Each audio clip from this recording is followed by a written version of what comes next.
ঘোষণা করিয়া দিলে শ্রেষ্ঠ বলিয়া, তাই তো নূরের ফেরেশতা করে আদমকে সেজদা। ঠিক কিনা বলেন? তাই তো নূরের ফেরেশতা করে আদমকে সেজদা, সবার চেয়ে সম্মান দিলে মাটির আদমকে। আল্লাহু আল্লাহু তুমি জাল্লে জালালুহু, শেষ করা তো যায় না গে তোমার গুণগান। পড়েন না? পড়েন। আল্লাহু আল্লাহু তুমি জাল্লে জালালুহু, শেষ করা তো যায় না গে তোমার গুণগান। আল্লাহু আল্লাহু আল্লাহু আকবার। আদমের মর্যাদা বেশি, মানুষের মর্যাদা বেশি, মানুষ শ্রেষ্ঠ তার প্রমাণ নূরের ফেরেশতা মাটির আদমকে সেজদা করে আওয়াজ করে বলেন ঠিক কিনা? তাহলে মানুষ ভালো হলে ফেরেশতার চেয়ে ভালো। আবার মানুষ যদি খারাপ হয় সে পশুর চেয়েও খারাপ। অধপতনে পশুত্বকে হার মানায়। তার প্রমাণ কি? তার প্রমাণ হচ্ছে যশোরের ভাইরা দেখবেন পত্রিকায় নিউজ পেপারে মাঝে মাঝে এরকম দেখা যায়, এক মানুষ আরেক মানুষকে হত্যা করে 20 টুকরা করে বস্তার ভিতরে ভরেছে। আপনারা এই নিউজ পড়েন নাই না? দেখেন নাই? দেখছেন? মানুষ মানুষকে হত্যা করে কয় টুকরা? জোরে বলেন। এখানেই ক্ষান্ত হয় না, আবার কোথায় ভরছে? বস্তার ভেতরে। আচ্ছা, বুঝে থাকলে আওয়াজ করে বলেন, কোনদিন শুনছেন একটা হাতি আর একটা হাতিকে হত্যা করে 20 টুকরা করছে, এরপরে বস্তার ভিতরে ভরছে? হইছে? তাহলে দেখেন, মানুষ যদি খারাপ হয় সে পশুকেও হার মানায়। চিল্লায় বলো ঠিক কিনা? এমনও দুশ্চরিত্র মানুষ আছে যার নজর থেকে 6 মাসের ছোট্ট মেয়ে থেকে শুরু করে 80 বছরের বৃদ্ধারাও নিরাপদ নয়। পশুকেও হার মানে। মানুষের ঘর জ্বালিয়ে পুড়ে মেসাকার করে দেয়, জনপদের পর জনপদ জ্বালায় দেয়। এরকম আছে না নাই? বোমা মেরে শহরগুলো উড়িয়ে দেয়। এই যে ইসরায়েল গাজার মধ্যে যে অ্যাটাক করেছে, এরা মসজিদ মানে নাই, মসজিদে বম ফেলেছে। এরা খ্রিস্টানদের চার্চ গির্জা মানে নাই, গির্জায় বম ফেলেছে। পৃথিবীর ইতিহাসে never happened in the history of the world that someone bombed on a hospital, on a ICU center. এমন হাসপাতাল যেখানে আইসিইউর রোগীরা আছে, ওই হাসপাতালের উপরও ইসরায়েলি সৈনিকেরা বোমা মেরেছে। জোরে বলেন ঠিক কিনা? এরা মানুষ? আওয়াজ করে বলেন, এরা মানুষ না। প্রিয় ভাইয়েরা, চোখ কান নাক মুখ থাকলেই মানুষ না। যা সামনে দেখেন এগুলো সব মানুষ না, এগুলো জনসংখ্যা। এগুলো কি? সবাই বলুন, এগুলো কি? বাড়ছে জনসংখ্যা, কমছে মানুষ। বাড়ছে জনসংখ্যা, কমছে। এই দুনিয়া এখন তো আর সেই দুনিয়া নাই, মানুষ নামের মানুষ আছে দুনিয়া বোঝাই, সেই মানুষের ভিড়ে আমার আসল মানুষ নাই। ঠিক কিনা? আসল মানুষের বড্ড অভাব, আসল মানুষের বড্ড অভাব। আমার ভাইয়েরা, মানুষ খারাপ হলে পশুকেও হার মানায়। মানুষে পার্থক্য আছে। নাক কান চোখ মুখ থাকলেই মানুষ নয়। বাড়ছে জনসংখ্যা, কমছে মানুষ। চিল্লায় বলো ঠিক কিনা? তাহলে আমরা বুঝলাম, মানুষ ভালো হলে অনেক ভালো, খারাপ হলে অনেক খারাপ। ও আমার কলিজার টুকরা যশোরের ভাইয়েরা, আসুন না 3 দিন ব্যাপী এই তাফসিরুল কোরআনের ঐতিহাসিক প্রোগ্রাম থেকে আমরা সিদ্ধান্ত নেই, আমরা ভালো মানুষ হব নাকি খারাপ মানুষ হব। কলিজা থেকে, প্রাণ থেকে আওয়াজ করে সবাই বলুন, ভালো মানুষ নাকি খারাপ মানুষ? ভালো মানুষ হইতাম।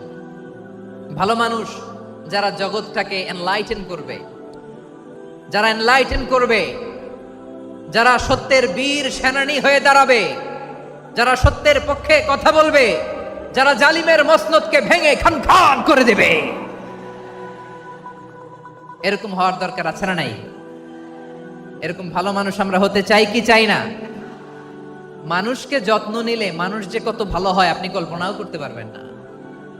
এই যে আপনাদের যশোরে যে ভালো ছেলেগুলো আছে, যে ভালো তরুণগুলো আছে, যে যুবকগুলো আছে, যে ভালো আলেমরা আছে, ভালো নেতারা আছে, সবাই যদি তাদের মতো হতো, পুরো যশোরটা একটা জান্নাতের টুকরা হয়ে যেত। আওয়াজ করে বলেন ঠিক কিনা? মানুষকে নার্চারিং করলে, মানুষকে পলিশ করলে, মানুষকে গ্রুমিং করলে, মানুষকে সঠিক তারবিয়া দিলে মানুষ অনন্য হয়ে ওঠে। প্রতিটি মানুষ অনন্য। আমি অনন্য, আপনি অনন্য, আমরা সবাই অনন্য। সুবহানাল্লাহ বলেন। মানুষকে আল্লাহ তাআলা দিয়েছেন অসীম ক্ষমতা, অসীম ক্ষমতা। সুবহানাল্লাহ। একটা মানুষ পারে না এমন কিছু নাই, একটা মানুষ পারে না এমন কিছু নাই। বিশ্বাস করতে হবে, মানুষ যা কল্পনা করতে পারে ওইটা মানুষ করে দেখাতে পারে। যশোরের ভাইয়ের, আই রিপিট, আমি আবারও বলছি, এই চিল্লাচিল্লি করলে আমার এই গুরুত্বপূর্ণ কথা তোমরা মিস করবা, মিস করবা। কপাল পড়া হয়েও না, আওয়াজ করে কপাল পড়া হবে না। আমার দিকে তাকাও। মানুষ, মানুষ যা কল্পনা করতে পারে সেটা মানুষ করে দেখাতে পারে। তুমি তোমার কল্পনার রাজ্যকে সাজাও, তোমাকে হারাতে পারে এমন কোন শক্তি আল্লাহর জমিনে নাই। তোমার কি শক্তি, কি সম্ভাবনা তুমি জানোই না মিয়া। তুমি এদিকে তাকাও কেন? তোমার রাস্তা তো ওই দূরে। তুমি কোথায় যাবে, আল্লাহ তোমার টেনে কোথায় নিয়ে যাবে তুমি কিছুই জানো না। Plan big, dream big. কল্পনার শক্তিকে বড় করো। মানুষ যা কল্পনা করতে পারে মানুষ তা করে দেখাতে পারে।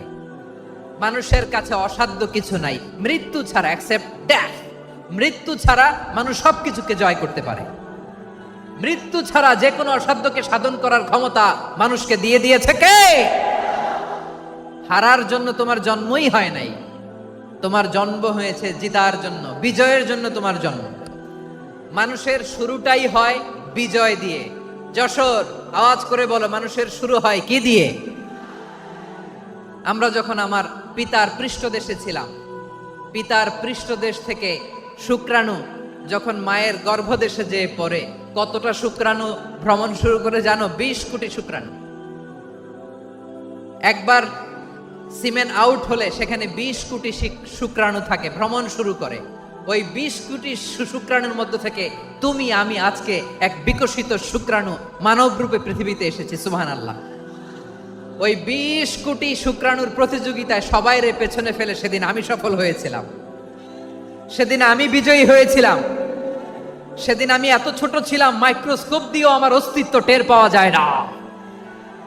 আমি এত তুচ্ছ ছিলাম, নগণ্য ছিলাম। আমার কান ছিল না, আমার চোখ ছিল না, আমার হাত ছিল না, আমার জন্য রিকমেন্ডেশন করার মতো মামু ছিল না, খালা ছিল না, কেউ ছিল না। তারপরেও ওই প্রতিযোগিতায়, ওই কম্পিটিশনে যখন আমারে কেউ হারাতে পারে নাই, আল্লাহর জমিনেও আমারে কেউ হারাতে পারে না। হারার জন্য তোমার জন্মই হয় নাই, তুমি আসছোই জিতার জন্য। সুবহানাল্লাহ।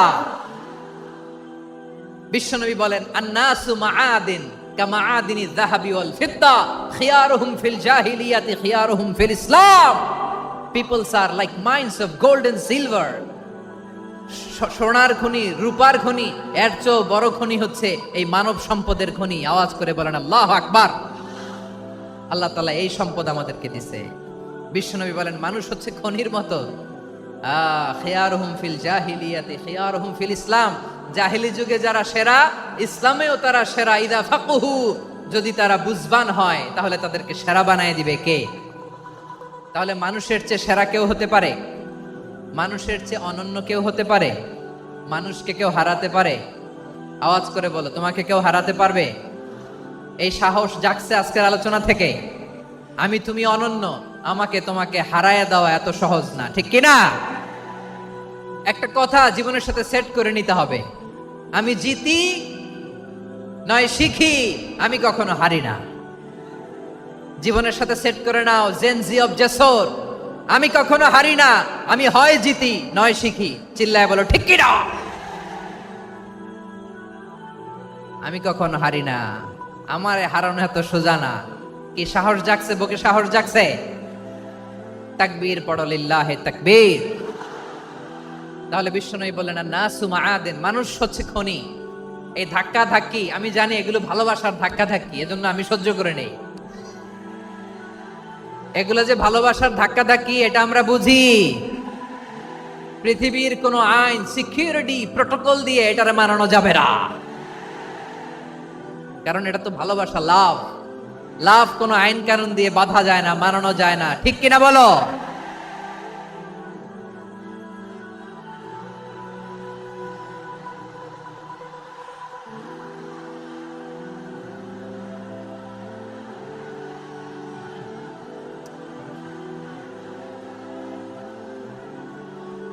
ঠিক আছে, বসুন বসুন বসুন।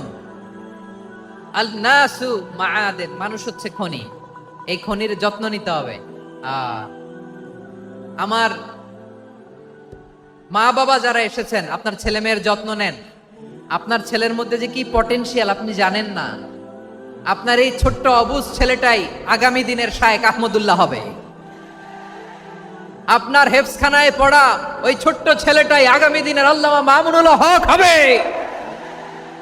আপনার ওই ছেলেটা আমির হামজা হবে, আব্দুল হাই সাইফুল্লাহ হবে, এভাবে বড় বড় আলেম হবে, তারা যুগশ্রেষ্ঠ আলেম হবে। সেই একদিন এই বাংলাদেশের পার্লামেন্টে যে বক্তব্য দিয়ে যশোরের পক্ষে কথা বলবে।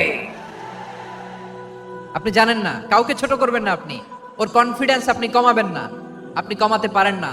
প্যান্ডেলে আমার যে মা বোনেরা আছেন, ছেলে মেয়েদেরকে কখনো ছোট করে কথা বলবেন না। ও যে কোথায় যাবে আপনি জানেন না, আপনি মা হয়ে তাকে সাহস দিবেন, তার কল্পনার জগৎটাকে সাজাতে তাকে উৎসাহিত করবেন, ঠিক কিনা বলেন? আর আমার প্যান্ডেলের আমার প্রিয় শ্রদ্ধাশীলা মায়েরা বোনেরা, আপনারা তো আরো দামি সম্পদ। বিশ্বনবী বলেন, আর দুনিয়া কুল্লুহা মাতা। আল্লাহ আল্লাহ আল্লাহ, বিশ্বনবীর কথার ওজন দেখেন। আর দুনিয়া কুল্লুহা মাতা ওয়া খায়রু মাতা'আদ দুনিয়াল মারআতুস সালিহা। বিশ্বনবী বলেন, দুনিয়ায় যা দেখো সব আল্লাহর দেওয়া অ্যাসেট, মানে সম্পদ। আর এত অ্যাসেটের ভিড়ে সবচাইতে শ্রেষ্ঠ সম্পদ হচ্ছে নেককার নারী। সুবহানাল্লাহ। ভাইয়েরা বোনের সাথে খারাপ আচরণ করো না, সন্তান মায়ের সাথে খারাপ আচরণ করো না। আমাদের মায়েরা আমাদের asset, they are our priceless asset. কারণ এই মায়েদের পেটে এসেছে আল্লাহর ওলিরা, এই মায়েদের পেটে এসেছে খান জাহান আলী, এই মায়ের পেটে এসেছে শাহজালাল ইয়ামানি, এই মায়ের পেটে এসেছে আল্লাহর সব নবীরা। নাকি নবীরা আকাশ থেকে ধপ করে জমিনে নেমে আসছে?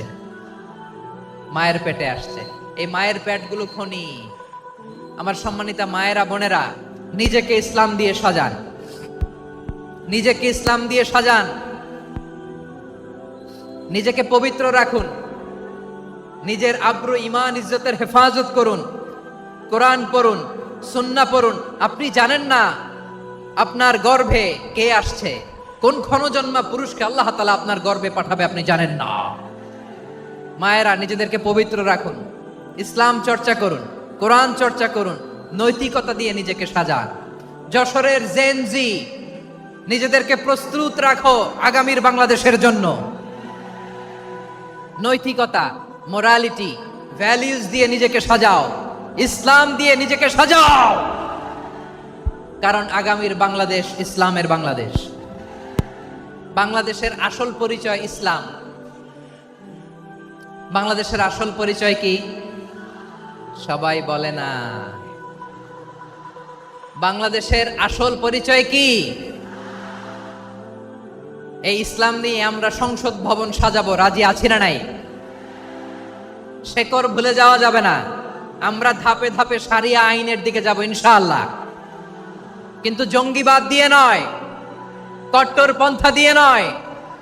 আমরা ইন্টেলেকচুয়ালি, গ্রাজুয়ালি, ধাপে ধাপে শারিয়া আইনের দিকে মুভ করব ইনশাআল্লাহ। বলো লিল্লাহি তাকবীর। এদেশের আসল পরিচয় সবাই বলে না, আওয়াজ করে, এদেশের আসল পরিচয়।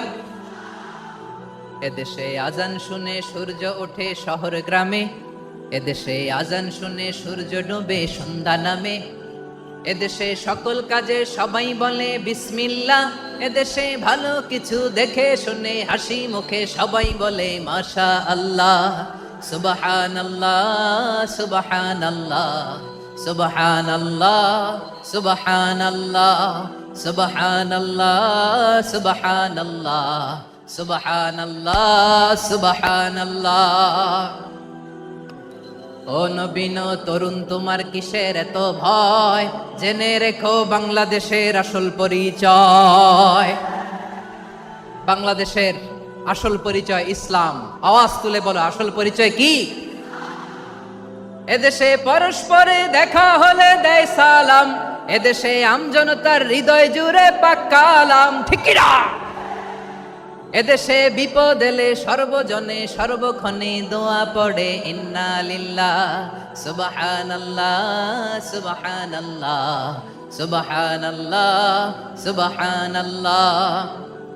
এদেশে আজান শুনে সূর্য ওঠে শহর গ্রামে, এদেশে আজান শুনে সূর্য ডোবে সন্ধ্যা নামে, এদেশে সকল কাজে সবাই বলে বিসমিল্লাহ, এদেশে ভালো কিছু দেখে শুনে হাসি মুখে সবাই বলে মাশা আল্লাহ সুবহানাল্লাহ। আওয়াজ করে সুবহানাল্লাহ সুবহানাল্লাহ সুবহানাল্লাহ সুবহানাল্লাহ। সবাই একসাথে সুবহানাল্লাহ সুবহানাল্লাহ সুবহানাল্লাহ সুবহানাল্লাহ। এদেশের আসল পরিচয় কি?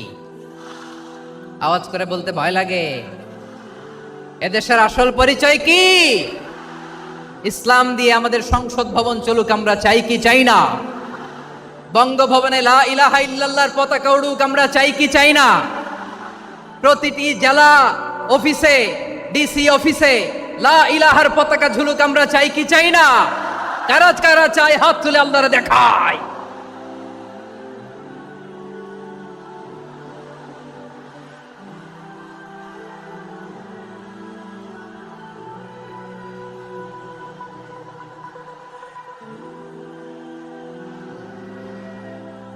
মাশাআল্লাহ মাশাআল্লাহ মাশাআল্লাহ মাশাআল্লাহ। যশোর, আওয়াজ করে বলো, ভালো মানুষ না খারাপ মানুষ? বুঝে বলছো তো? মানুষ ভালো হলে যে কত ভালো। এই মানুষকে যত্ন নিলে, মানুষকে মানুষ বানালে যে সে কি হতে পারে শুনবা? হ্যাঁ, নাকি মোনাজাত দিয়ে দিব? শুনবা? তাহলে থামতে হবে। থামো, আমি যখন বলবো থামো থামো, তাকবীরের সময় দিলে তাকবীর, থামো থামো।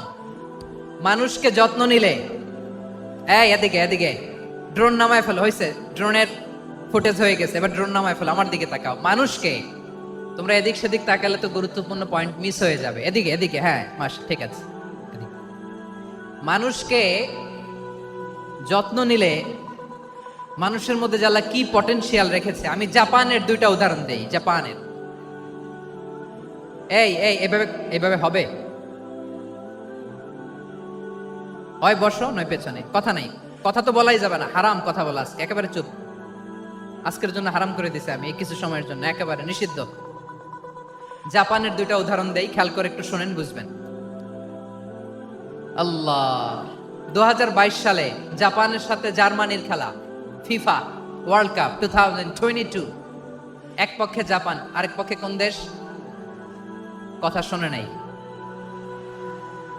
এক পক্ষে কোন দেশ, আরেক পক্ষে সবাই। এক পক্ষে আরেক পক্ষে।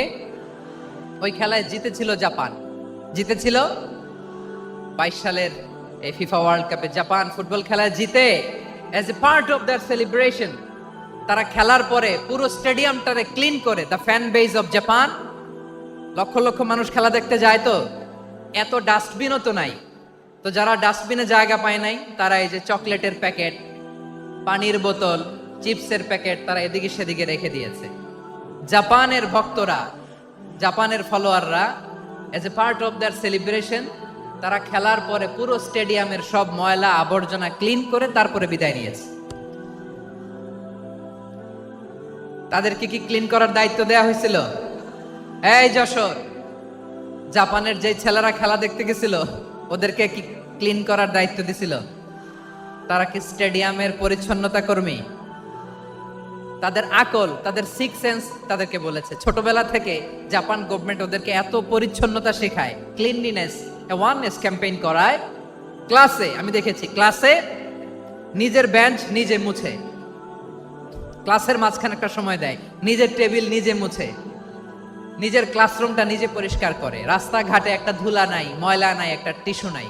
খেলার পরে গোটা বিশ্বকে তাক লাগিয়ে দিয়েছে। জাপানের ফ্যানরা সবার রেখে যাওয়া গার্বেজ, টিস্যু, বোতল পরিষ্কার করে তারপরে স্টেডিয়াম থেকে বিদায় নিয়েছে।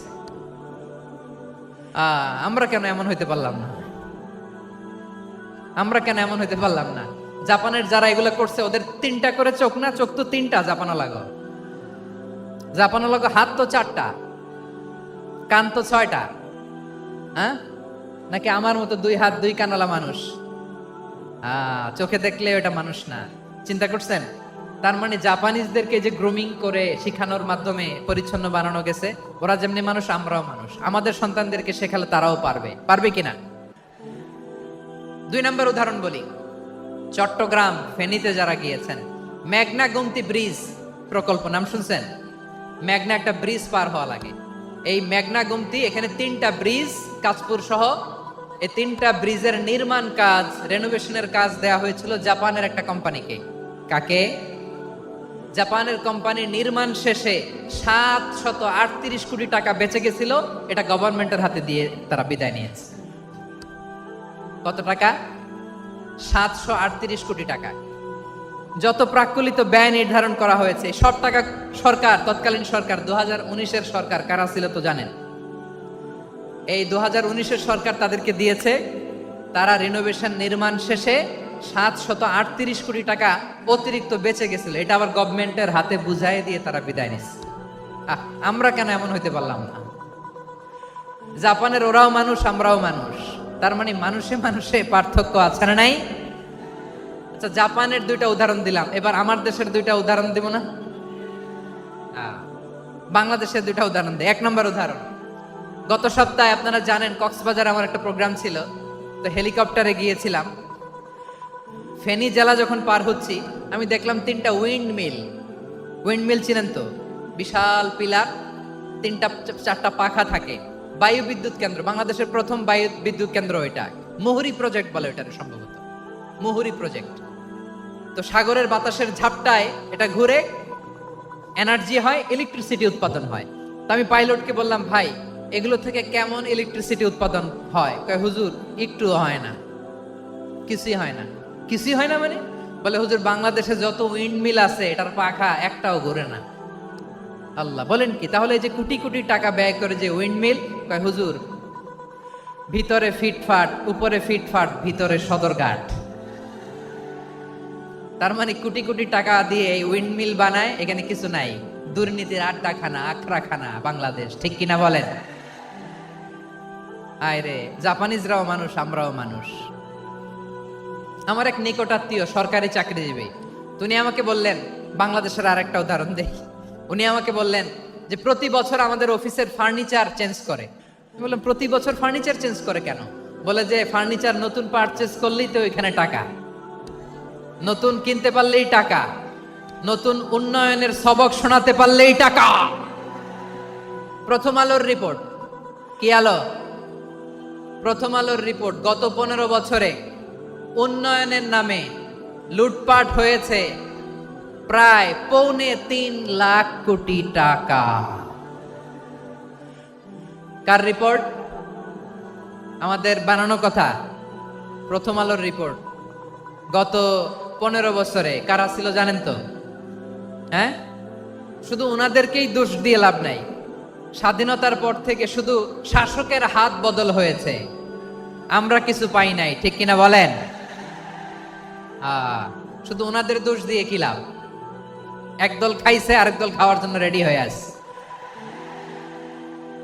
আমরা এরকম চাই না, জনগণকে ফুটপাতে বসাই দিস। প্রিয় ভাইয়েরা, জাপানের মানুষও মানুষ, আমরাও মানুষ। সিদ্ধান্ত আপনার, কোন মানুষ হবেন, ভালো মানুষ না খারাপ মানুষ? আজকের আলোচনার বিষয় হচ্ছে মানব সম্পদের উন্নয়ন, human resource development. It's a process to increase the capacity of knowledge, skill, capacity of the people of a country. একটা দেশের মানুষের জ্ঞান, তাদের দক্ষতা কি করে বাড়ানো যায়, বাড়িয়ে দেশের উন্নয়ন করানো যায়, এটাই হচ্ছে মানব সম্পদ উন্নয়নের মূল কথা। তাহলে মানব সম্পদ হচ্ছে একটা দেশের সবচাইতে শক্তিশালী পুঁজি। প্রাকৃতিক সম্পদ, খনিজ সম্পদের চেয়েও দামি হচ্ছে মানব সম্পদ। আমার প্রিয় যশোর, প্রাকৃতিক সম্পদ, খনিজ সম্পদের চেয়ে দামি সম্পদ কি সম্পদ? আল্লাহ তাআলা দয়া করে আমাদেরকে এই মানব সম্পদ দিয়েছেন। আসুন আমাদের এই মানুষগুলোকে আমরা সোনার মানুষ বানাই। রাজি আছেন তো সবাই? রাজি আছেন? মানুষ পারে না এমন কোনো কিছু নাই, চাইলে সব পারে। এজন্য মানুষকে তারবিয়া দিতে হবে, যথাযথভাবে তাদেরকে গড়তে হবে। আসুন আমরা সিরাতের আয়নায় বিশ্বনবীর জীবনী থেকে দেখি তিনি কিভাবে হিউম্যান রিসোর্সকে ম্যানেজ করতেন। যদি আপনাদের সময় হয় দু একটা উদাহরণ দিয়ে আজকে আমি আমার আলোচনার বিদায় নেব। হবে সময় হবে কয়েক মিনিট? হ্যাঁ, শান্ত থাকবেন তো? শান্ত থাকবা? হ্যাঁ ঠিক আছে। এই ধাক্কার মধ্যে ঢুকছে, এবার মজা বুঝতেছো তো? হ্যাঁ, মানা করছিলাম না? ঠিক আছে, টের পাও। হ্যাঁ ঠিক আছে। যে আওয়াজ করবে আমি ওকে দেখতেছি, কে কে আওয়াজ করে দেখতেছি। শেষ কথা, শেষের দিকে চলে আসছি। বিষ্ণু ইসলাম কিভাবে হিউম্যান রিসোর্সকে ম্যানেজ করতেন, মজার কথা আছে কয়েকটা, বলে বিদায় নেব। বিশ্বনবী কিভাবে এই মানব সম্পদকে ম্যানেজ করতেন। বিশ্বনবী he was a very good talent hunter, চৌকস ট্যালেন্ট হান্টার ছিল। কার মধ্যে কি ট্যালেন্ট আছে দেখলেই বুঝে ফেলতেন। সুবহানাল্লাহ পড়বেন না? কি নবী আমরা পেয়েছি! He was a very good talent hunter. আমার নবী তিনি চৌকস ট্যালেন্ট হান্টার ছিলেন। কার মধ্যে কি প্রতিভা বের করতেন, ওই প্রতিভাকে ইসলামের কল্যাণে কাজে লাগাতেন। সুবহানাল্লাহ বলেন। যাকে যেই জায়গায় সেট করলে ভালো হবে তাকে ওই জায়গায় সেট করতেন। কয়েকজন সাহাবীর জীবনী শোনাই। আবু মাহজুরা রাদিয়াল্লাহু তাআলা আনহু, মক্কার মুয়াজ্জিন, আগে ছিল মুশরিক, পরে হইছে মুমিন। উনি কিভাবে মুমিন হইলেন এই ঘটনাটা একটু আপনাদের শোনাতে চাই। তা আপনাদের তো সময় নাই হাতে। হ্যাঁ সময় আছে? এই জেনজি শেষ করে দিল আজকের প্রোগ্রামটা। 1 ঘন্টা ধাক্কা ধাক্কি করে কেমনে দাঁড়ায় আছে আমি বুঝলাম না।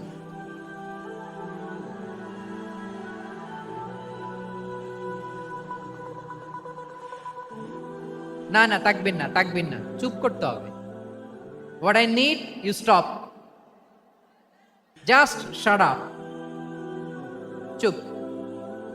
হ্যাঁ ঠিক আছে, এভাবে। আবু মাহজুরা রাদিয়াল্লাহু তাআলা আনহু কিভাবে মুসলিম হলেন আওয়াজ করে শুনেন। হুনাইনের যুদ্ধ 8ম হিজরি। বিষ্ণু ইসলাম হুনাইনের যুদ্ধ শেষে ফিরতেছেন। পথিমধ্যে বেলাল রাদিয়াল্লাহু তাআলা আনহু, এই যে আবার কথা, আই রে আল্লাহ রে, এখানে ধাক্কা থাকি কেন? চলে যাও, পেছনে যাও, যাও পেছনে যাও। কি আজীব তামাশা! যেখানে যায় এখানে ধাক্কা ধাক্কি, মারামারি, গায়ের উপরে কাঁধের উপরে শাউটিং। অনেক গুরুত্বপূর্ণ কথা পয়েন্ট করে নিয়ে আসে যে বলবো, এই শাউট করার কারণে প্রোগ্রামটাই নষ্ট করে দেয়। আসছে আমার ভালোবাসা দেখাইতে, প্রোগ্রামটাই শেষ করে দিয়ে চলে যায়। স্টপ। আবার কথা বল, স্টপ। হুনাইনের যুদ্ধে 8ম হিজরি। কত হিজরি সবাই বলেন না একটু, কত হিজরি? 8ম হিজরিতে হুনাইনের যুদ্ধে রাসূল সাল্লাল্লাহু আলাইহি ওয়াসাল্লাম ফিরে আসতেছেন মদিনায়। পথিমধ্যে বেলাল রাদিয়াল্লাহু তাআলা আনহু আজান দিচ্ছেন। কি দিচ্ছেন? তো পাশে ছিল মুশরিকদের একটা পল্লী। কিছু মুশরিক তরুণ, কিছু অমুসলিম কিশোর, তারা আজানকে ব্যঙ্গ করতেছে। আমাদের বাংলায় মুখ ভেঙ্গানো বলে আর কি। বেলাল রাদিয়াল্লাহু তাআলা আনহু আজান দিচ্ছেন, ওই বাচ্চাগুলো মুশরিক তো, ওরা আজানকে ব্যঙ্গ করতেছে, বিকৃতি করে ওরাও আজান দিচ্ছে। উদ্দেশ্য হচ্ছে আজানকে নিয়ে ঠাট্টা করা। উদ্দেশ্য কি? ঠাট্টা করা। ব্যাপারটা মনে কষ্ট পাওয়ার মতো ব্যাপার না? কিন্তু বিশ্বনবী ওইখানে দেখেন কি খুঁজলেন। বিশ্বনবী খেয়াল করলেন অমুসলিম কিশোরদের মধ্য থেকে একটা কিশোরের গলাটা বড় দরাজ গলা, কণ্ঠটা বড় সুন্দর। খেয়াল করে দেখলেন যে কিছু কিশোর বেলালের আজানকে ব্যঙ্গ করে, বিকৃতি করে, কিন্তু একজনের কণ্ঠ দেখতে পাচ্ছেন না এত দূরে, কিন্তু কণ্ঠটা বড় সুন্দর, দরাজ গলা। বিশ্বনবী সাহাবীদেরকে বললেন, ধরো এগুলারে, ধরো। সবগুলারে ধরে বিশ্বনবীর সামনে আনা হলো। ওরা হাঁটু গেড়ে বসলো। বিশ্বনবী বললেন, তোমাদের মধ্যে কে যেন ব্যঙ্গ করে আজান দিচ্ছিল, তার গলাটা বড় উঁচু, গলার বেসটা বড় মজবুত। মেলোডিয়াস, সুমধুর কণ্ঠ। কে? আবু মাহজুরা বলে, আমার বন্ধুরা সবাই আমার দিকে আঙ্গুল দেখায়, আমি পড়ে গেছি বিপদে। রাসূল সাল্লাল্লাহু আলাইহি ওয়াসাল্লাম বাকি অমুসলিম তরুণদেরকে ছেড়ে দিলেন, বললেন তোমরা যাও। এবার আবু মাহজুরারে পাইছে। আবু মাহজুরার চুলের মধ্যে হাত দিলেন বিশ্বনবী, মাথায় হাত দিয়ে বললেন, এবার আজান দাও দেখি। আবু মাহজুরা বলে, আমি তো আজান দিতে জানি না, কারণ আমি তো বেলালেরটা শুইনা শুইনা দিছি, আমার তো মুখস্থ নাই, আমি তো আজান দিতে জানি না। বিশ্বনবী বললেন, জানো না? তাহলে আসো, আমি তোমারে শিখাই দেই। সুবহানাল্লাহ পড়ে। আবু মাহজুরা হাঁটু গেড়ে বসে, বিশ্বনবীর মোবারক হাত আবু মাহজুরার চুলের মধ্যে। বিশ্বনবী আজানের মুআল্লিম আবু মাহজুরাকে বলতেছে, ঠিক আছে তোমারে শিখাই দিচ্ছি, আমি যা যা বলবো আমার সাথে সাথে বলো, পারবা? আবু মাহজুরা বলে, পারবো। বিশ্বনবী আজান দিচ্ছেন, মাথায় হাত দিয়ে আল্লাহু আকবার, আল্লাহু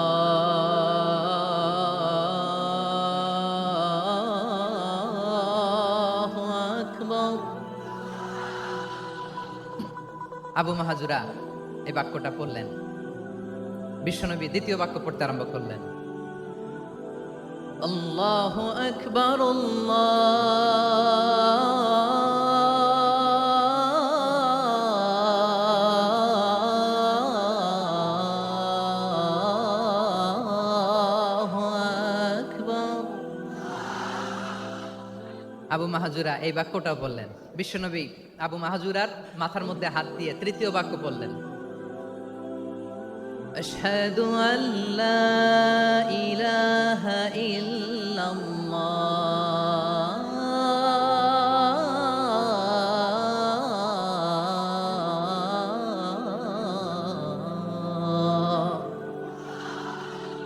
আবু মাহজুরা তৃতীয় বাক্য পড়লেন। বিশ্বনবী একটা বাক্য পরে আবু মাহজুরা পরে, বিশ্বনবী পরে আবু মাহজুরা পরে। আবু মাহজুরা কিন্তু অমুসলিম, মুশরিক। আবু মাহজুরা বলে, এক একটা বাক্য পড়ি আমার কলিজাটা গলে ঠান্ডা হয়ে যায়। এতদিন মোহাম্মদকে গালি দিতাম, এখন মোহাম্মদ আমার মাথায় যখন হাত রাখছে আমার সারা শরীর ঠান্ডা হয়ে গেছে। বিশ্বনবী আজান শেখাচ্ছেন, একটা একটা বাক্য পড়ে আবু মাহজুরাও পড়ে, বিশ্বনবী পড়ে আবু মাহজুরাও পড়ে। পুরো বাক্যগুলো যখন শেষ, আজান শেষ, আবু মাহজুরাও যখন পুরো আজান পড়লেন, আবু মাহজুরা বললেন, এতদিন মোহাম্মদের চেহারা দেখলে আমার ঘৃণা লাগতো, আজ থেকে মোহাম্মদের চেহারার চেয়ে প্রিয় চেহারা আমার কাছে নাই। আবু মাহজুরা বললেন, ও মুহাম্মদ, আজানের বাক্য তো আপনি আমারে শেখালেন, এখানেই শেষ করবেন না, আপনি আমারে পড়ায় দেন, লা ইলাহা ইল্লাল্লাহু মুহাম্মাদুর রাসূলুল্লাহ সাল্লাল্লাহু আলাইহি ওয়াসাল্লাম। বিশ্বনবীর সাথে দাঁড়িয়ে উনি শাহাদা পড়ে মুসলমান হয়ে গেলেন। এবার আবু মাহজুরা বলে, ইয়া রাসূলুল্লাহ, ইয়া হাবিবাল্লাহ, আমি মুমিন হয়েছি, মুসলমান হয়েছি, আপনার কাছ থেকে আজান শিখার সৌভাগ্য আমি লাভ করেছি গো নবী। আমার কণ্ঠের বড় তারিফ করেছেন আপনি, আমার আজানকে আপনি পছন্দ করেছেন। একটা জিনিস আপনার কাছে চাই, আপনি আমাকে মক্কার মসজিদুল হারামের মুয়াজ্জিন হিসেবে অ্যাপয়েন্ট করে দে। বিষ্ণু ঈসা ইসলাম বললেন, যাও আবু মাহজুরা, আমি তোমাকে পৃথিবীর শ্রেষ্ঠতম মসজিদ মক্কার মসজিদুল হারামের মুয়াজ্জিন হিসেবে অ্যাপয়েন্ট করে দিল। দেখছেন কিভাবে ট্যালেন্ট হান্টিং করতে হয়, কিভাবে হিউম্যান রিসোর্স মানব সম্পদকে ব্যবহার করতে হয়। আসছিল আজানকে ভেঙাইতে, আসছিল কেন? আজানকে ব্যঙ্গ করার জন্য, বিকৃত করার জন্য। আজানকে বিকৃত করতে যে ইসলামের সবচেয়ে শ্রেষ্ঠ মসজিদের মুয়াজ্জিন হয়ে গেল। পড়েন সুবহানাল্লাহ। হযরত আবু মাহজুরা রাদিয়াল্লাহু তাআলা আনহু ওনার এই সুললিত কণ্ঠ ব্যবহার করে মসজিদুল হারামে এত সুন্দর করে আল্লাহু আকবার বলে আজান দিতেন, মানুষগুলোর, মুসল্লিগুলোর, মক্কাবাসীর হৃদয়কে তিনি বিগলিত করে দিতেন, মানুষের হৃদয়কে ঠান্ডা হয়ে যেত। শুধু এখানেই শেষ না আমার যশোরের ভাইয়েরা। বিশ্বনবী যখন সাইয়েদনা আবু মাহজুরা রাদিয়াল্লাহু তাআলা আনহুকে আজান শেখাচ্ছিলেন, বলেন তো বিশ্বনবীর হাতটা কোথায় ছিল? আবু মাহজুরার মাথার সামনে, এই চুলের উপরে ছিল। আবু মাহজুরা ওই স্মৃতিটাকে ধারণ করবার জন্য, ওই স্মৃতিকে বহন করার জন্য বিশ্বনবীর মোবারক হাত আবু মাহজুরার কপালের চুলের যেই জায়গায় লেগেছে, মৃত্যুর আগের দিন পর্যন্ত আবু মাহজুরা মাথার ওই চুলে কোনোদিন ছুরি আর কামার লাগায় নাই। সেখানে কেচি লাগায় নাই, চুলের মধ্যে খুর লাগায় নাই। আবু মাহজুরা ডান দিকের চুল কাটতো, বাম দিকের চুল কাটতো, পেছনের চুল কাটতো, সামনের চুল কাটতো না। আবু মাহজুরা রাদিয়াল্লাহু তাআলা আনহুর সামনের চুলগুলো বড় হতে হতে যখন এত বড় হয়ে যায়, তিনি চুলগুলো পেঁচিয়ে মাথার মধ্যে রাখতেন।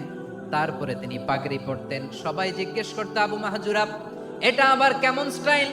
দেখতে তোমার কি বিদঘুটে লাগে? কেমন অড লাগে? কেমন খারাপ দেখা যায়? মক্কায় এমন কোন মানুষ তো দেখি নাই, ডানে চুল কাটে, বায়ে চুল কাটে, পেছনে চুল কাটে, সামনে কাটে না। ওরে আবু মাহজুরা, কেমন দেখা যায় তোমারে? তুমি সামনের চুল কাটো না কেন? আবু মাহজুরা বলে, আমি হাঁটু গেড়ে পেয়ারা নবীর সামনে বসেছিলাম, আমার এই মাথার চুলের মধ্যে মুবারক হাত লাগিয়ে বিশ্বনবী নিজে আমাকে আজানের প্রতিটা বাক্য শিক্ষা দিয়েছেন।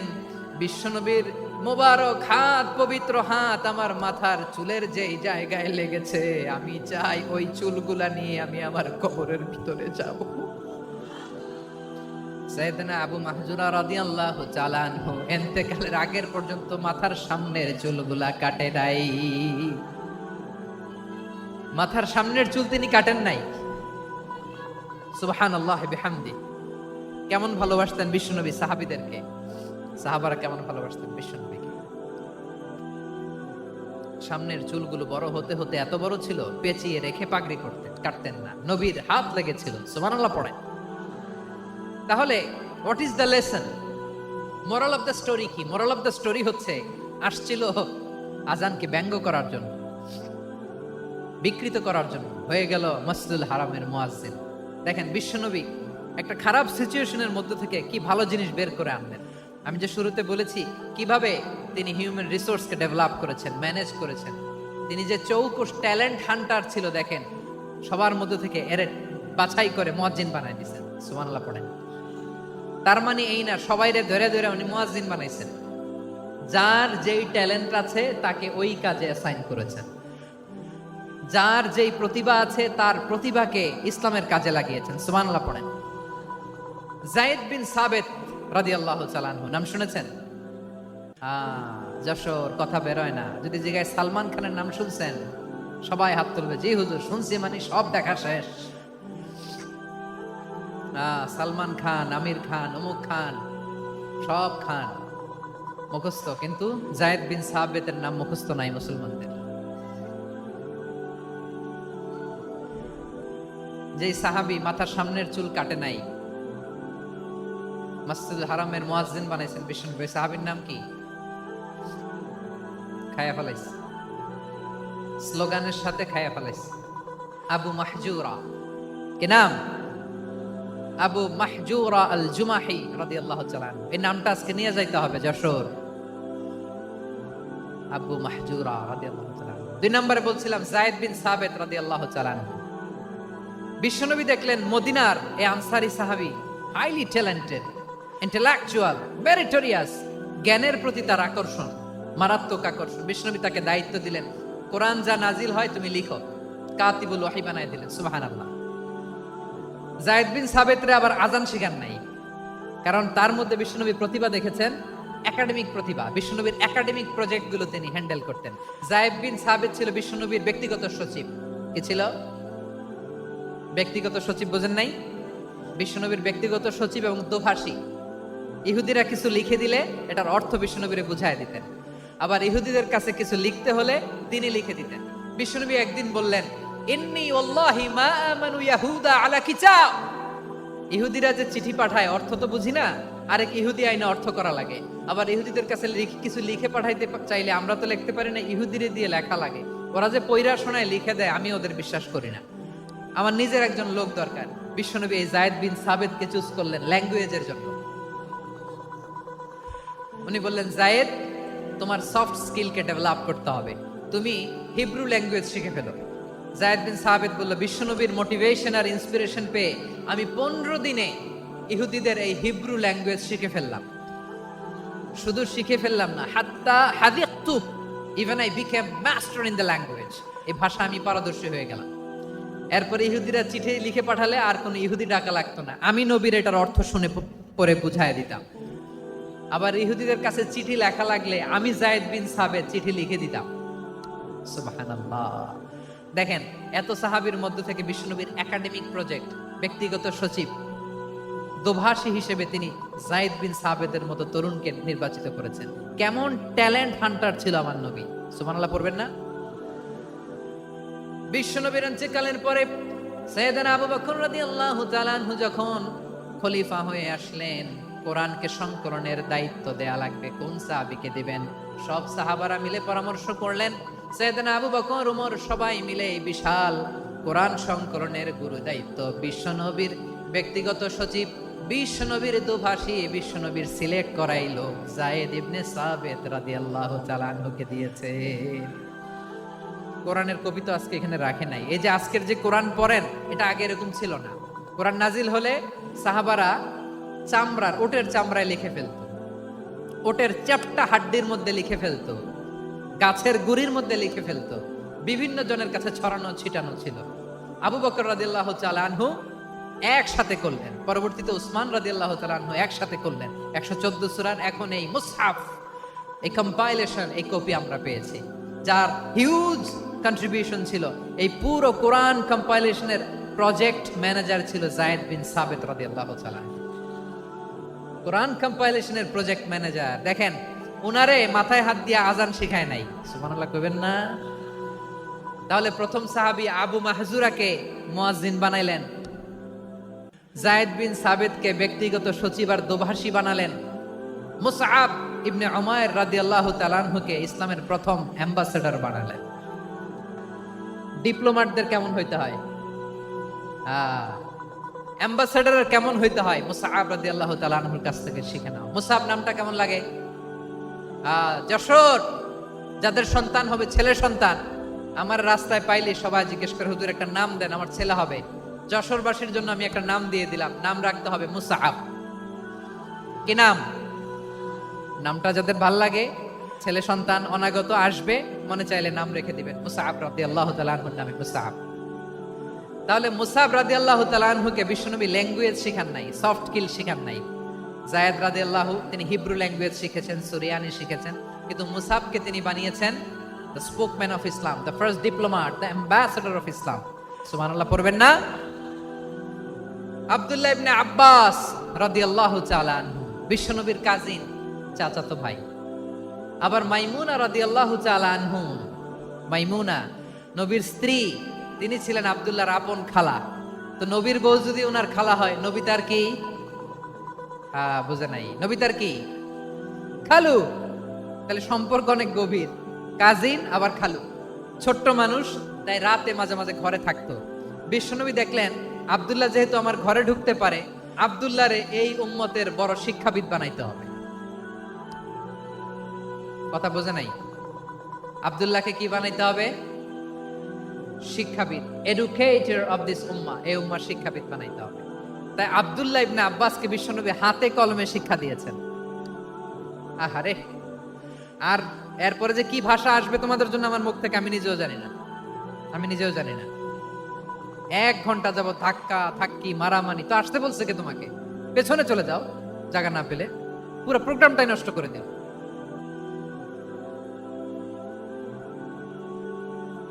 জি, আমার দিকে তাকান, আমি শেষ করে দিচ্ছি। হবে না, ইন্টেলেকচুয়াল আলোচনা এখানে হবে না, আমি বুঝতে পারছি, শেষ করে দিচ্ছি। আব্দুল্লাহ ইবনে আব্বাস রাদিয়াল্লাহু তাআলা আনহু, মনোযোগ দিয়ে কয়েকটা মিনিট শুনুন, আমি এখনই শেষ করে দিচ্ছি। এরপর আওয়াজ করবে, এই যে এগুলো কি আমি বুঝলাম না। আমি বললাম না সব করা যাবে, বসে যাও, শুয়ে যাও, চলে যাও, আওয়াজ করা যাবে না। অন্যকে বসো এটাও বলার দরকার নেই, জাস্ট এদিকে তাকাও। আল্লাহ। আব্দুল্লাহ ইবনে আব্বাস রাদিয়াল্লাহু তাআলা আনহু, উনাকে বিশ্বনবী হাতে কলমে শিক্ষা দিয়েছেন, যেহেতু উম্মতের শিক্ষাবিদ হবে, এডুকেটর হবে। তো বিশ্বনবী রাতে যখন তাহাজ্জুদ পড়তেন, ছোট্ট আব্দুল্লাহ ঘরে থাকতো। বুঝতে পেরেছেন? ছোট্ট মানুষ তো ঘরে থাকতো। তো বিশ্বনবী তাহাজ্জুদের জন্য একবার দাঁড়িয়েছেন, ছোট্ট আব্দুল্লাহ ওযু করে দাঁড়াইছে। আচ্ছা বলেন তো, ইমাম আর মুসল্লি মোট যদি দুইজন হয়, একজন ইমাম একজন মুসল্লি, তো মুসল্লি ইমামের কোন দিকে দাঁড়াবে? ডানে দাঁড়াবে। ছোট্ট আব্দুল্লাহ বোঝে নাই, বিষ্ণুনবী তাহাজ্জুদ শুরু করেছেন, উনি একতেদা করছেন আর দাঁড়াইছেন বায়ে। কোথায় দাঁড়িয়েছেন? আব্দুল্লাহ বলেন, যখন আমি বায়ে দাঁড়ালাম, আখাযা রাসূলুল্লাহ সাল্লাল্লাহু আলাইহি ওয়াসাল্লাম উযুনি আল ইউমনা ইয়াফতিলুহা, বিশ্বনবী নামাজরত অবস্থায় আমার কান ধরে টেনে আমার ডান দিকে এনে দাঁড় করায় দিলেন। পড়েন সুবহানাল্লাহ। দেখেন, হাতে কলমে শিক্ষা। আর জীবনে ভুলাবে? কথা কয় না, আর ভুলাবে? আর ভুল হবে না। এভাবে বিশ্বনবীর অনেক সঙ্গ পেয়েছেন, সফর করেছেন, একই বাহনে বসেছেন, এক বাহনে বসে লম্বা নাসিহত করেছেন, বলেছেন, ইয়া গোলাম ইহফাদিল্লাহ ইয়াহফাজকা, ইহফাদিল্লাহ তাজিদহু তুজাহাক, ইদা সাআলতা ফাসআলিল্লাহ ওয়া ইদা ইসতাআনতা ফাসতাইন বিল্লাহ। আল্লাহর বিধান মানো, আল্লাহর বিধান রক্ষা করো, আল্লাহ তোমায় রক্ষা করবে। আব্দুল্লাহ, চাইতে হলে আল্লাহর কাছে চাও, সাহায্য চাইতে হলে আল্লাহর কাছে সাহায্য চাও। মনে রাখো, গোটা বিশ্বের সবাই যদি তোমার সাহায্য করতে চায়, ততটুকুই করতে পারবে যতটুকু আল্লাহ তোমার নসিবে রেখেছে। গোটা বিশ্ব যদি তোমার বিরুদ্ধে ষড়যন্ত্রে দাঁড়িয়ে যায়, ক্ষতি ততটুকু করতে পারবে যতটুকু তোমার জন্য বরাদ্দ আছে। এর বাইরে কিছু করতে পারবে না। আওয়াজ করে বলেন ঠিক কিনা? এভাবে হাতে কলমে শিখিয়েছেন, বিশ্বনবীর সঙ্গ পেয়েছেন। ওনাকে বিষ্ণু ইসলাম শিক্ষাবিদ, এডুকেটর অফ দিস উম্মাহ হিসেবে সিলেক্ট করেছেন, হাতে কলমে শিখিয়েছেন। বিশ্বনবী একবার প্রকৃতির ডাকে সাড়া দিয়ে এসেছেন। এখন কি করতে হবে? নামাজের জন্য ওযু করতে হবে। বিশ্বনবী এসেই দেখেন ওযুর বদনায় পানি ভরা, খুশি হয়ে গেলেন, বললেন, কে রেখেছে পানি? একজন বলল, আব্দুল্লাহ রেখেছে। বিশ্বনবী অত্যন্ত খুশি হলেন, খুশি হয়ে একটা দোয়া করলেন, বললেন, আল্লাহুম্মা ফাক্কিহু ফিদ্দীন ওয়া আল্লিমহু তা'ওয়ীল। আল্লাহ, তুমি আব্দুল্লাহকে দ্বীনের বুঝ দিও আর কোরআনের তাফসীর শিক্ষা দিও। বিশ্বনবীর এই দোয়া এমন লাগছে, উনি রাইসুল মুফাসসিরিন, এই পৃথিবীতে যত মুফাসসির ছিল, যত মুফাসসির আসবে, সকল মুফাসসিরের সম্রাট হিসেবে স্বীকৃত হয়েছেন আব্দুল্লাহ ইবনে আব্বাস।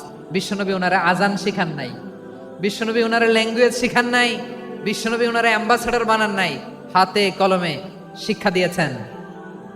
ছোট্ট মানুষ, বিশ্বনবী ইন্তেকাল করলেন। আবু বকরের সময় গেল, ওমরে ফারুকের খেলাফত, তখনও তিনি তরুণ। ওমরে ফারুক রাদিয়াল্লাহু তাআলা আনহু ওনার ক্যাবিনেট মিনিস্ট্রির বৈঠকে এ আব্দুল্লাহ ইবনে আব্বাসকে পাশ দিয়ে বসায় রাখতেন। বয়স্ক সাহাবারা এটা পছন্দ করতো না। তারা বলতো, ঘটনা কি? আব্দুল্লাহর মতো ছেলে নাতি আমাদের আছে, এরা কেন রাখে ওমরে ফারুক? ওমরে ফারুক এটা টের পেলেন। তিনি বুঝতে পারলেন যে ক্যাবিনেট মেম্বাররা এটা পছন্দ করে না, ছোট্ট আব্দুল্লাহরা কেন রাখি, কেন যে রাখি, এটা একদিন বুঝাবো। একদিন মিটিং এ তিনি সবাইকে বললেন, ইদা জাআ নাসরুল্লাহি ওয়াল ফাতহ। এই আয়াত দ্বারা উদ্দেশ্য কি বলেন তো মুরব্বী সাহাবীরা? এক সাহাবী বলেন, এই সূরা দ্বারা উদ্দেশ্য, আল্লাহ বলেছেন আমাদেরকে বিভিন্ন ল্যান্ড, বিভিন্ন এলাকা বিজয় করতে হবে। ওমরে ফারুক বললেন, না, হয়নি। আরেকজন বললেন, বিজয় হওয়ার পর আমাদের বেশি বেশি আল্লাহর বরত্বের ঘোষণা দিতে হবে, এটা উদ্দেশ্য। ওমরে ফারুক বললেন, না, হয় নাই। যারে জিজ্ঞেস করেন কেউ পারে না। সব শেষে বিশ্বনবী ছোট্ট আব্দুল্লাহরে বলেন, আব্দুল্লাহ, ইদা জাআ নাসরুল্লাহি ওয়াল ফাতহ, এর দ্বারা উদ্দেশ্য কি বলো তো? ছোট্ট আব্দুল্লাহ বলেন, হুয়া আজালু রাসূলিল্লাহ। এই আয়াত দ্বারা বিশ্বনবীর বিদায়কে উদ্দেশ্য নেওয়া হয়েছে। ওমরে ফারুক বললেন, হাযা হুয়া, এটাই তো সঠিক উত্তর, এটাই সঠিক তাফসীর এই আয়াতের। কারণ ইদা জাআ নাসরুল্লাহি ওয়াল ফাতহ, যখন আল্লাহর সাহায্য আর বিজয় আসবে, ওয়া রাআইতান নাসা ইয়াদখুলুনা ফি দীনিল্লাহি আফওয়াজা, আপনি দেখবেন দলে দলে, ঢলে ঢলে, বানের পানির মতো মানুষ ইসলামের দিকে ঢুকতেছে। ইসলামের বিজয় হয়েছে। তো ইসলামের বিজয়ের মিশন নিয়ে নবী আসছে, বিজয়ী যখন হয়ে গেছে, এখন তো নবীর বিদায় হবে। জোরে বলেন ঠিক কিনা? কোন সাহাবী এই সূক্ষ্ম কথাটা ধরতে পারে নাই, ওই আব্দুল্লাহ ছাড়া। আব্দুল্লাহ যখন উত্তর দিছে, সব সাহাবীদের টনক নড়েছে। এরপর থেকে কোন ক্যাবিনেট মিটিং এ আর কোন সাহাবারা কোনো প্রশ্ন করে নাই। আওয়াজ করে পড়েন সুবহানাল্লাহ। বিশ্বনবী আব্দুল্লাহ ইবনে আব্বাসকে দ্য এডুকেটর অফ দ্য উম্মাহ, উম্মার শিক্ষাবিদ হিসেবে গ্রহণ করেছেন। আওয়াজ করে পড়তে হবে আল্লাহু আকবার। সাহাবীদের নামগুলো মনে থাকবে? এক নম্বরে আবু মাহজুরা, মুয়াজ্জিন বানাইছেন। যায়েদ ইবনে সাবিত, দোভাষী, ট্রান্সলেটর অফ প্রফেট, এবং তিনি ছিলেন বিশ্বনবীর ব্যক্তিগত সচিব। মুসআব ইবনে উমাইর, the first ambassador and diplomat of Islam. আব্দুল্লাহ ইবনে আব্বাস, এই উম্মার সবচেয়ে বড় এডুকেটর, শিক্ষাবিদ। আরেকজন ছিল আব্দুল্লাহ ইবনে মাসউদ রাদিয়াল্লাহু তাআলা। দুই আব্দুল্লাহ, আব্বাস গেল, আরেকজন হচ্ছে মাসউদ। মক্কার তরুণ, ছাগল পালতো মুশরিকের, বিশ্বনবী আর আবু বকর রাদিয়াল্লাহু তাআলা আনহু একবার গেলেন, যে দেখে এই তরুণ দাঁড়ায় আছে। বিশ্বনবী বলেন, আমি খুব ক্ষুধার্ত, তোমার কাছে কি দুধ আছে ছাগলের? আব্দুল্লাহ আছে, ওয়ালাকিন আনা মু'তামান, যে দুধ আছে এটা আমানতের, আমি দিতে পারবো না। বিশ্বনবী এইটা শুনেই তারা টার্গেট করে ফেলছে। আনা মু'তামান, দুধ আছে কিন্তু এটা আমার মালিকের, আমি তো দরদ দেখাই, আমার মালিকের দুধ আপনি পথিক, আপনারে দিতে পারি না। বিশ্বনবী টার্গেট করে ফেলছেন, এরে আমার কাজে লাগাইতে হবে। বিশ্বনবী বলেন, আচ্ছা ঠিক আছে, দুধ দিও না, কিন্তু এমন ছাগি আছে কিনা যেই ছাগির সাথে কোনো ছাগলের মিলন হয় নাই, তার ওলানে দুধও আসে নাই, বাচ্চাও নাই, এরকম ছাগির থেকে যদি আমি দুধ খাই তাহলে তো সমস্যা নাই। বলতেছে, এরকম ছাগির থেকে দুধ খাইলে সমস্যা নাই, কারণ এরকম ছাগির ওলান থেকে দুধ আসবেও না। বলতেছে, ঠিক আছে, এরকম একটা ছাগি নিয়ে আসা হলো। বিশ্বনবী বিসমিল্লাহ বলে ওই ছাগির ওলানে হাত দিলেন। হাত দিতে দেরি, পুরো ওলানটা দুধে ভরে যেতে দেরি হয় না। বিশ্বনবী আর আবু বকর রাদিয়াল্লাহু তাআলা আনহু দহন করে পেট ভরে খেলেন। এই দৃশ্য আব্দুল্লাহ ইবনে মাসউদের হৃদয়ে দাগ কাটলো। এই মুজিজা দেখে তিনি বললেন, আশহাদু আল্লা ইলাহা ইল্লাল্লাহ ওয়া আশহাদু আন্না মুহাম্মাদার রাসূলুল্লাহ। তিনি ষষ্ঠ মুসলিম ছিলেন, 6 নম্বর মুসলমান। ওনাকে টার্গেট করে বিশ্বনবী দেখলেন এমন ইন্টেলেকচুয়াল ব্রেন, উনি সূক্ষ্ম সূক্ষ্ম জিনিস বুঝে বেশি, ফিকহি জ্ঞান ওনার মধ্যে বেশি। বিশ্বনবী ওনাকে কোরআনের জ্ঞান শিক্ষা দিতে লাগলেন। উনি বিশ্বনবী সবার কাছে কোরআন শোনায়, কিন্তু বিশ্বনবী নিজে আব্দুল্লাহ ইবনে মাসউদের কাছ থেকে কোরআন শুনতো। বিশ্বনবী একবার বললেন, ইকরা আলাইয়া ইয়া মাসউদ। ইবনে মাসউদ, একবার শোনাও তো কোরআন দেখি। আব্দুল্লাহ ইবনে মাসউদ বলে, আকরাউ আলাইকা ওয়া আলাইকা উনজিল। নবী, আপনার উপর কোরআন নাজিল হয় আর আমি আপনার সামনে কোরআন পড়ব। বিশ্বনবী বললেন, ইন্নী উহিব্বু আন আসমাআহু মিন গায়রি। আমি নিজে পড়তে যেমনি ভালোবাসি, অন্যে পড়ুক আমি শুনবো, এটাও আমি ভালোবাসি। সূরা নিসা তিনি তেলাওয়াত করে শুনিয়েছেন। এমন সূক্ষ্ম সূক্ষ্ম বিষয় বিশ্বনবী উনাকে ধরিয়ে দিয়েছেন। উনি হয়ে গিয়েছেন, আব্দুল্লাহ ইবনে আব্বাস হয়েছেন রাইসুল মুফাসসিরিন, উনি হয়ে গিয়েছেন ফাকিহুল উম্মাহ। ওনার চাইতে বড় ফকি এই পৃথিবী আর দেখবে না। চিল্লায় বলেন সুবহানাল্লাহ। উনি বলতেন, ওয়াল্লাহি ওয়াল্লাহি ইল্লাযী লা ইলাহা গায়রু মা উনজিলাত সূরাতুন ইল্লা ওয়া আনা আ'লামু আইনা উনজিলাত ওয়া ফীমা উনজিলাত। বিশ্বনবী এমন ভাবে কোরআনের দার্স আমাকে দিয়েছেন, কোরআনে যত সূরা নাজিল হয়েছে, যেখানে নাজিল হোক না কেন আমি জানি এটা কোথায় নাজিল হয়েছে এবং কোন প্রেক্ষাপটে নাজিল হয়েছে। এমন একটা সূরা নাই যে সূরার কোথায় নাজিল হয়েছে আমি মাসুদের জানা নাই, কোন প্রেক্ষাপটে নাজিল হয়েছে আমার জানা নাই। এরকম ঘটবে না। চিল্লায় বলেন আল্লাহু আকবার।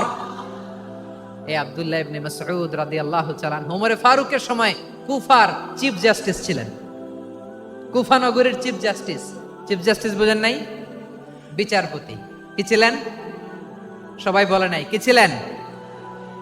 বিচারপতি ছিলেন। এবং ওনার যে ফিকহি জ্ঞানের ধারা, এটাই আলকামা, ইব্রাহিম আন-নাখাই, হাম্মাদ ইবনে সুলাইমান হয়ে ইমাম আবু হানিফা পর্যন্ত পৌঁছেছে। এবং ওনার ফিকহি জ্ঞানের ধারাই হানাফি মাযহাবে অ্যাকসেপ্ট হয়েছে। আজও এগুলো হানাফি মাযহাবে চর্চিত হয়। হানাফি মাযহাবের সব ফিক আব্দুল্লাহ ইবনে মাসউদের ফিকহি জ্ঞানের ধারা থেকে নেওয়া হয়েছে। চিল্লায় পড়েন সুবহানাল্লাহ। তাহলে উনাকে বিশ্বনবী বানিয়েছেন জুরিস্ট, আইনবিদ, ফকিহ। উনারে আজান শিখান নাই।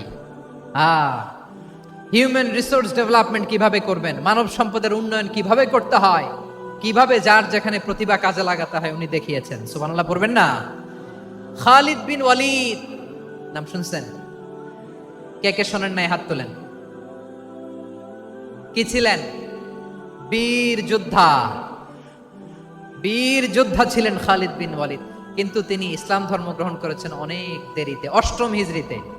তার মানে 8ম হিজরির আগে উনি মুশরিকদের পক্ষে লড়াই করেছেন। ওনার হাতে কত মুসলিম সাহাবী যে নিহত হয়েছে হিসাব নাই। বিশ্বনবী টার্গেট করে রাখছে, তুমি আমাদের মুসলিমদের এত ক্ষতি করলা, তুমি যখন মুসলমান হবা তোমারে দিয়ে আমি এমন কাম করামু যে এটা আর কেউ করতে পারবে না।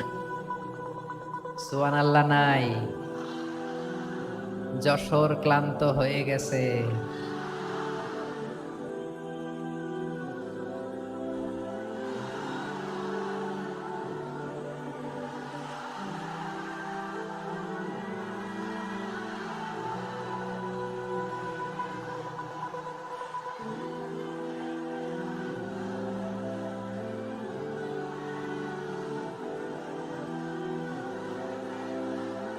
মাশাআল্লাহ, বসুন।